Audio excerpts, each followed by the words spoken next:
Okay, this section is titled Immigrant Problems and Discrimination. What is an immigrant? Somebody that's coming from another country, right? Right. So we are all immigrants. We're a nation of immigrants. Unless you're 100% Native American, we all came from somewhere. And even as we looked at maybe from U.S. History 1, you might remember that even Native Americans walked across probably from Asia. So we're kind of all immigrants no matter what. And discrimination, what's discrimination? Okay, John. They said correctly, messing telling people bad things about their race or sexuality or color. Sure. So treating people unfairly because of basically who they are, right? Mm-hmm. Okay. Let's see if we can do this based on our reading from yesterday. First of all, let's identify reasons that immigrants came to the United States. Okay, Brayton? For jobs. Yeah, absolutely they came for jobs, right? They're going to be working in those factories, getting low-wage jobs, but they saw it as an opportunity. Italians were thinking, as the largest group, yeah, I'll work here for a while and then go back to the United States. That's not all that different from many Mexicans that come to the United States today. They come here and work for a while, and then they send money back home when they plan on returning back to Mexico. Okay? To relate some immigrant stories in the United States. So what is another reason that immigrants came to the United States? Maddie? Famine. Drugs. Okay, yeah, this section didn't really talk about that, but you're definitely right. We talked about the old immigrants, right? The Irish came because of the Great Potato Famine.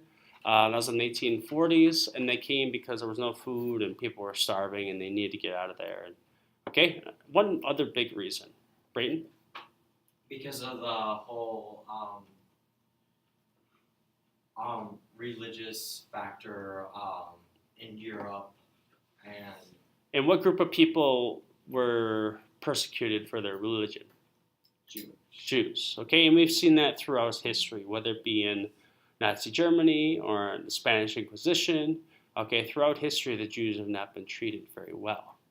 You may or may not know this, but the country of Israel is basically a Jewish nation today, and they were given that area, which is very controversial. In other words, not everybody's happy about it.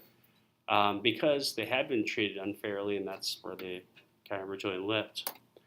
Okay, the last one, to describe the types of discrimination African Americans face. So, what types of discrimination do they face? It was somebody else other than you two guys. Desmond, you got this one? Think about what was happening to black people and how were they treated unfairly.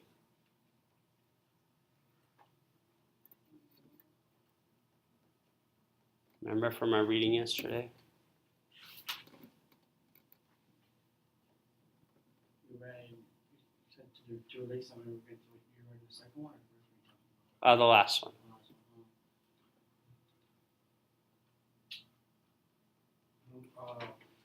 Didn't they have the water fountains and stuff? Yes, very good. Yeah, the water fountains. And it's in the bus too. Mm-hmm. It's in the back. Yep. What was that called? The different water fountains, different parts of the bus. Okay, John. Segregation. You could also call it Jim Crow laws, right? So we're going to look at that more in depth today, even though we read about it yesterday. Okay, vocabulary. What does it mean to advertise? And for this, you can look at your study guide. You can pull out the book. You can just tell me what you think it means. Any of those are good answers. All right, Brayton. To announce publicly. Good. So when you see someone advertising on TV, they're showing publicly about their product, right? And you can advertise a lot of different things, but to show something publicly, that is to advertise. How about the steerage? Nate, I thought you were going to have that one. What's the steerage? Partnership for pastors paying the lowest fare. So yeah, it's in the dirtiest, go ahead. The dirtiest, noisiest part of the ship, and it would be for the cheapest ticket. The closest thing we have to that today is if you get an airplane, economy class is cheaper than first class, or the people that have like those. I don't know if you've been on an airplane, maybe not. That's okay. But you can pay like triple or First class, you quadruple get a the air bunch. ticket, and people have like a big TV. They have like wine brought to them, and they can like lay down with lots of space. Okay, yeah, What's the difference between like first class and Well, that's way better. yeah. First class is gonna be the one that's what I just described, really expensive. They have like separate facilities. You know, they have better bathrooms, they have better TVs, they have better everything. Okay, but they're also paying like 3 or 4 times the What's price. the worst you can get?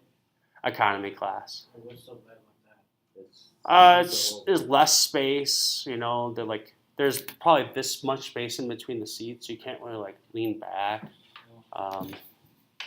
Yeah, I don't know. It's really not that bad. It's nothing like what they faced in the steerage of the ship, but that's the closest thing that we have today.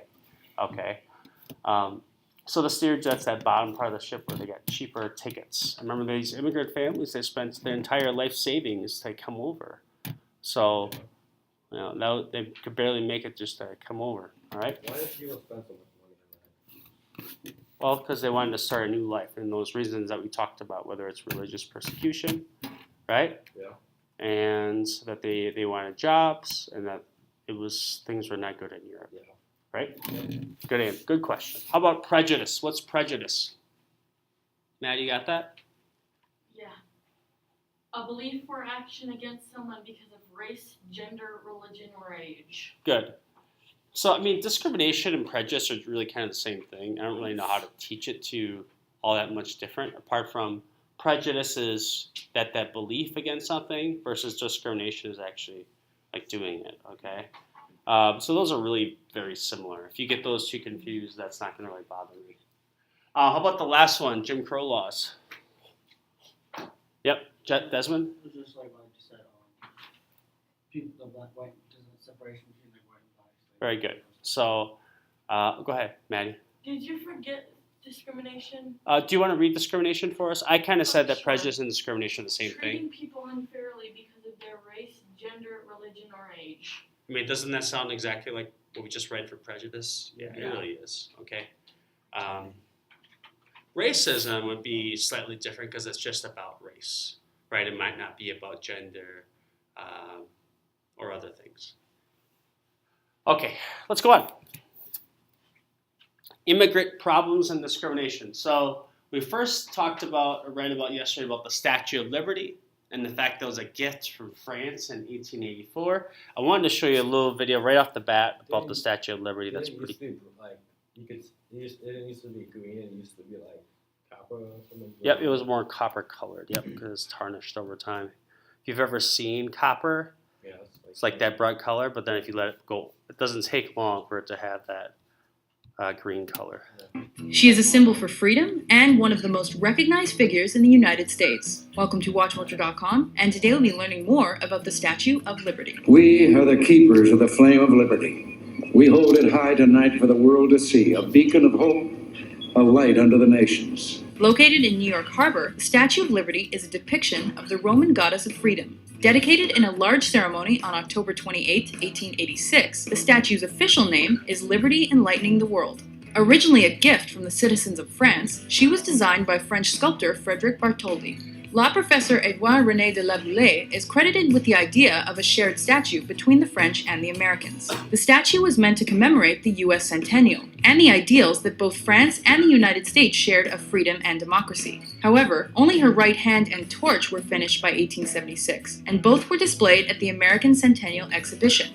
Lady Liberty, as she is often called, is represented wrapped in robes. In her right hand, she carries a torch meant to symbolize the light of reason. Her left hand is carrying a book of laws that is marked with the date the Declaration of Independence was signed. From the base of the statue to the top of the torch, she measures 151 feet in height. That height is doubled by the pedestal on which she stands. Built on an iron support structure, the Statue of Liberty's skin is made of copper. Originally the color of copper, by 1900 the statue's exterior had begun to change color. Eventually, the decision was made to leave this patina on the statue, and today she is the pale green color we know and love.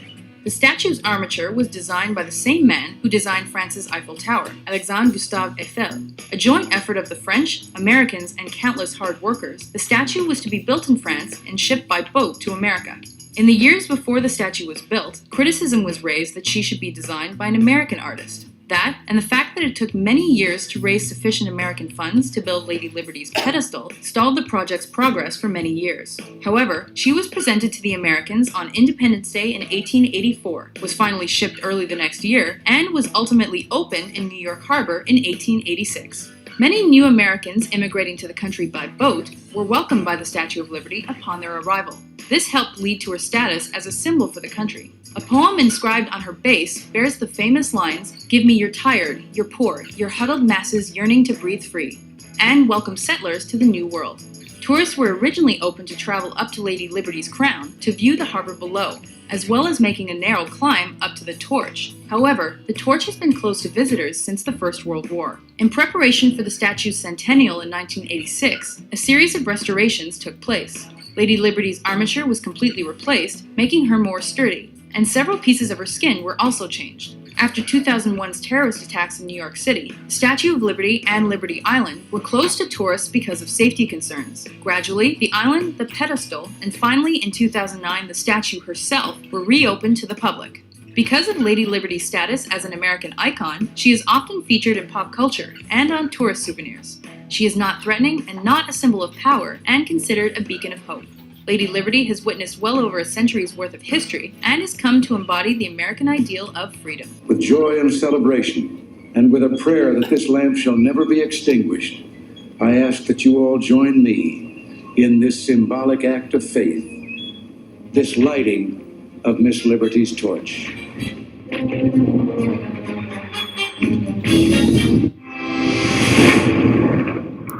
What's it cost to make? Make her, like, how much do you think? You can look it up if you want. I don't know. Okay. Ticket out of steamships. So we talked about often cost all savings for our immigrant family. So when they come here, they're not going to have really anything left, right? And they wrote in the steerage, that's that bottom part of the ship, so that they could get a cheaper ticket. It was very dirty. It was the noisiest part of the ship. There was stale air. What does stale air mean? That wasn't really good. Yeah, it does mean that. If you've ever lived in a basement that has or been in a basement with no windows and it feels like stuffy, I have that. that's the idea of stale. Like no circulation, no fresh air, that's stale air, okay? Little food, of course, and it was very crowded because lots of people were trying to be down there. Most immigrants before 1880s were from England, Ireland, Germany, Sweden, and Norway. They were called the old immigrants. So when Maddie mentions because of famine, they're part of that old immigrant wave, okay, for the Irish wave. During the 1880s, new immigrants came from Italy, Russia, Poland, and Greece, but most of them were from Italy. The Homestead Act of 1862 offered cheap land and was advertised in Europe. But when they arrived, they found out that the best land was taken, so they stayed in the East. It made sense because since it's already been around for over 20 years, people are already gobbling that land up, right? Getting the good farmland. And remember when we even looked at the Homestead Act, a lot of that land was pretty rocky anyway. Remember they made those houses made out of with sod. So it was not the greatest farmland to begin with, and now they're getting kind of the worst of the worst, if you will. Okay? What problems did immigrants face? This is kind of another sad aspect of our history. You can see on that picture on the left, at the time during the Qing dynasty, that's the last dynasty of China, they had to have that kind of haircut. And the reason they had to have that kind of haircut, by the way, is there's an old saying, lose your hair or lose your head. Because the emperor said, you have to have this kind of hairstyle to show you different from anybody that was a rebel or against me, or against the emperor. Okay, so he said, you have to have this kind of haircut, so they all had that, or they would be killed. Okay, now what is that picture? That is Uncle Sam. It's a representation or a symbol for America or the American government. And he's holding up the Chinese Exclusion Act and kind of kicking them out of the country in the West Coast. John, did you want to say something? North Korea is the same thing. If you don't get the right haircut, you die. No. No, they have that. You have to get But the if you, haircut. that's a place where if you say anything bad about the government, you can be killed. Yeah. Okay? So it's sort of but not the same. Okay. immigrants from Asia, let me go back up here. Immigrants spoke little English. So I told you yesterday that's the reason why I became an English/history teacher. And I traveled the world as an English teacher because that's a fact today. The better English is, the better job you can get. If you can't speak English, yeah, you can get a good job, but you can be more successful, especially in America or in world business. Okay? Men paved streets, they built skyscrapers, so we call that unskilled labor. So you don't have to be real smart to work on the streets or to help build skyscrapers. Women worked in clothing factories, again, not making much money. We looked at that $10 a week. It's less than minimum wage when you do the math for 60 hours a week. Immigrants from Asia settled in the West, so more like California, but were denied jobs. Remember, the Chinese came over to work on the Transcontinental Railroad. They're making even less than the other immigrants, like the Irish. And the Chinese Exclusion Act prevented more Chinese from coming to the United States. I did want to show you a quick video about the Chinese Exclusion Act. It's not on. Chinese immigrants began flooding into the United States in the 1850s, attracted by opportunities in the American West. They were escaping poverty and unrest in China and filling jobs in the new American mining and railroad industries. And they were considered to be very pliable labor, very inexpensive labor, labor that would work no matter what the circumstances were, no matter how dangerous it was. Within 30 years, about 200,000 Chinese had settled in the U.S., but by the 1870s, a backlash against them had grown large and violent. They faced a lot of discrimination, a lot of racial intolerance because they were seen as working for lower wages, taking jobs at a time when unemployment was 25, 30% in some communities. The Chinese become the scapegoat for American workers on the West Coast especially, for all the economic troubles. The railroad companies turned against Chinese workers after they began to organize for better pay and a shorter workday. In 1867, when 5,000 Chinese Central Pacific Railroad workers went on strike, the companies simply cut off their food supplies until the starving workers agreed to return to work 1 week later. And so as they throw the Chinese out movement, labor unions line up with it. The American Workingmen's Party is founded principally on this issue, and they pressure Congress, and Congress eventually agrees to pass its first immigration restriction law in 1882, explicitly targeting Chinese immigrants as undesirables. The Chinese Exclusion Act banned Chinese laborers from immigrating to the United States for 10 years. It also prevented the Chinese already in the U.S. from becoming citizens. Congress renewed the law in 1892 and made it permanent in 1902. It was not until 1943 that the act was repealed, allowing Chinese immigration and granting citizenship to Chinese nationals already residing in the country. But by then, many once thriving Chinese communities in the U.S. had nearly disappeared.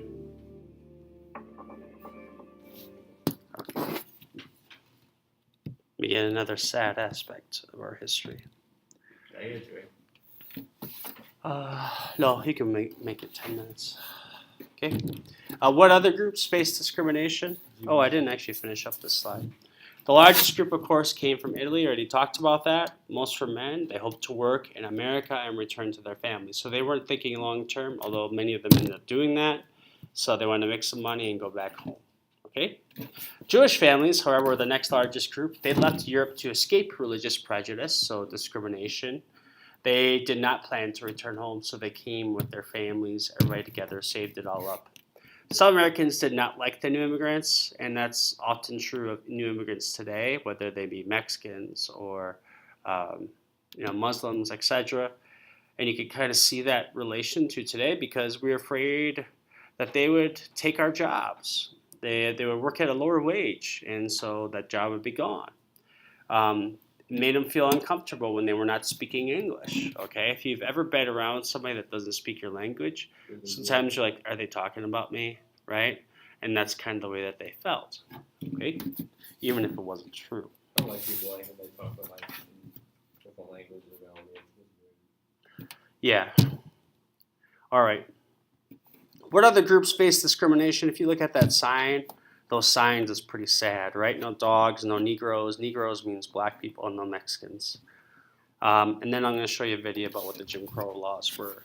But Jim Crow laws were passed which separated African Americans from whites in public places. So you'd have signs like white water or colored water. And of course, the white water fountain would be nicer than the colored water fountain, okay? The slogan was separate but equal. So even though they're different, they're equal. Everybody knows that wasn't true, but that's how they kind of got away with it, okay? How did they get away with it? The Civil Rights Act of 1875 made segregation in public places against the law. So like, okay, this is during Reconstruction, already it's against the law. Well, they got away with it by 1983. The Supreme Court ruled the Civil Rights Act unconstitutional. So when you hear that fancy word, it means it goes against the Constitution or doesn't agree with it. So they kind of dismissed the Civil Rights Act. The Supreme Court also ruled that the 14th Amendment, so remember the 14th Amendment guarantees equal protection under the law for everybody, basically. But it said that it only applied to actions of state governments and not to individuals. Kind of rubbish, right? Therefore, discrimination in public places ensued. I'll watch this video about Jim Crow laws. Hey Vision Chasers, it's Dr. Bird here with another social studies lesson for you today. Today I'm actually going to answer an email question from David in Augusta, Georgia. And David's question is, what were the Jim Crow laws? So, David, here we go. Once Reconstruction ended, the people who were in charge of the South before the Civil War slowly started to regain power. And these people were not happy that their slaves were now freedmen. And so they began to pass a number of laws known as the Jim Crow laws. Jim Crow was the name of a popular minstrel show. And a minstrel show was a performance that made fun of black people. And on your screen right now, you're seeing an example of a minstrel show from the 1940s. The Jim Crow laws were designed to isolate African Americans and place them in an inferior position compared to white people. This was the beginning of segregation in the post-Civil War South. In many Southern churches, people were taught that whites were the chosen people and that blacks were cursed. Here's some examples of Jim Crow laws. A black male and a white male could not shake hands because it implied that both were socially equal. Blacks and whites were not supposed to eat together. Now, if they did eat together, whites were to be served first, and some sort of partition was to be placed between them. And under no circumstances was a black male to offer to light a cigarette of a white female. Whites did not use courtesy titles of respect when referring to blacks. For example, Mr., Mrs., Miss, Sir, or Ma'am. Instead, black people were called by their first name or some sort of derogatory term. White motorists had the right of way at all intersections. And lastly, if a black person rode in a car driven by a white person, the black person had to sit in the back seat or the back of a truck. Although it is perfectly clear that this is a violation of civil rights, the Supreme Court ruled the Jim Crow laws were constitutional in the Plessy versus Ferguson decision of 1896. Now, it wouldn't be Okay, just pause it there because that's the most that I need to really get out of that. All right, let's go on. What was Plessy versus Ferguson? So he just touched on Plessy versus Ferguson. That's a Supreme Court. When you see Supreme Court case, when you see that V, it's instead of having VS, it's not like a fight. Okay, it's a Supreme Court case title. How did this come about? The Supreme Court case. Well, Louisiana passed a law in 1890 requiring railroad companies to provide separate but equal facilities. Okay. Homer Plessy, that's his name, tested the law and refused to move from the whites-only section. Sounds, if you know Rosa Parks, sounds like her story. He was arrested and found guilty before a judge named Ferguson. But he appealed this case to the U.S. Supreme Court. So at the lower court, the judge said, you're guilty. Then he's like, nope, this is not good enough. I want to go to the Supreme Court. And the 14th Amendment gives every equal protection in the laws. he said that it protects him as an African American. The Supreme Court ruled separate but equal facilities were constitutional until 1954 with Brown v. Board of Education. That ruled separate is inherently unequal. And you can kind of see a couple of the cartoons there. Car for white folks, Jim Crow car. Okay. I'm going to play, I think I'm going to stop there. What you can do is go on to It's Learn.